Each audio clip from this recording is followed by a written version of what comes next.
స్వాగతం. 24 గంటలు కాదు, ఒక్క సెకండ్ లో మీ ముందుకు. చూస్తూనే ఉండండి నిరంతరం వార్త ప్రసారాలు. ప్రభుత్వ ప్రైవేటు ఉద్యోగులకే కాదు అధ్యక్ష, ప్రజాప్రతినిధులను కూడా ఈ చట్టం పరిధిలోకి తీసుకొచ్చిన. ప్రజాప్రతినిధులుగా గొప్ప గొప్ప ఉపన్యాసాలు ఇచ్చేటోళ్ళు కూడా కన్న తల్లిదండ్రుల పట్ల బాధ్యత నిర్వహించిన వాళ్ళను కూడా నా కళ్ళతో చూసిన అధ్యక్ష.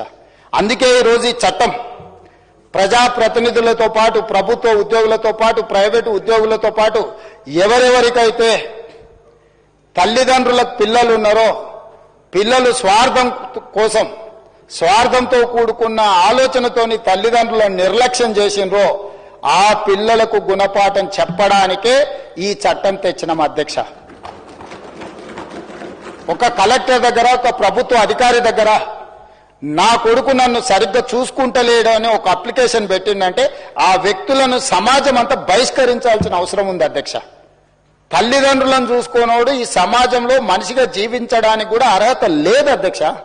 అట్లాంటి వాళ్ళని మనం అందరం సామాజిక బహిష్కరణ చేయడమే కాకుండా చట్ట పరిధిలోకి పట్టుకొచ్చి ఒక చట్టాన్ని, ఒక శాసనాన్ని చేసి ఈరోజు వాళ్ళను, ఆ తల్లిదండ్రులను కాపాడే బాధ్యత ఈ సభ మీద ఉన్నదని నేను భావిస్తున్నా అధ్యక్ష.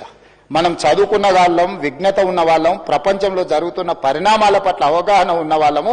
ఈనాడు ఈ చట్టం చేయడం ద్వారా కొంతైనా ఆ వృద్ధ తల్లిదండ్రుల కోసం మనం అండగా నిలబడ్డాము. ఇదొక భరోసా, విశ్వాసం. దీనివల్ల పూర్తిగా న్యాయం జరుగుతుందని నేను అనను, వివాదాలు సమసిపోతాయని కూడా నేను అనను. కాకపోతే తల్లిదండ్రులకు అవసరమైతే కొడుకును భయపెట్టడానికి ఒక మంత్రదండం ఇవ్వాలి, వాళ్ళకు ఒక శక్తి ఇవ్వాలి. నా చేతిలో ఈ చట్టం ఉంది, స్పీకర్ గడ్డం ప్రసాద్ కుమార్ గారి అధ్యక్షతన ఈ చట్టం పాస్ అయింది, ఈ చట్టం ద్వారా నాకు కొంత హక్కు వచ్చింది.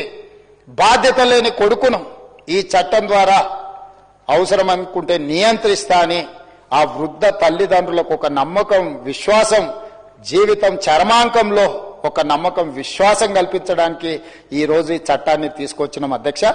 మనందరం ఈ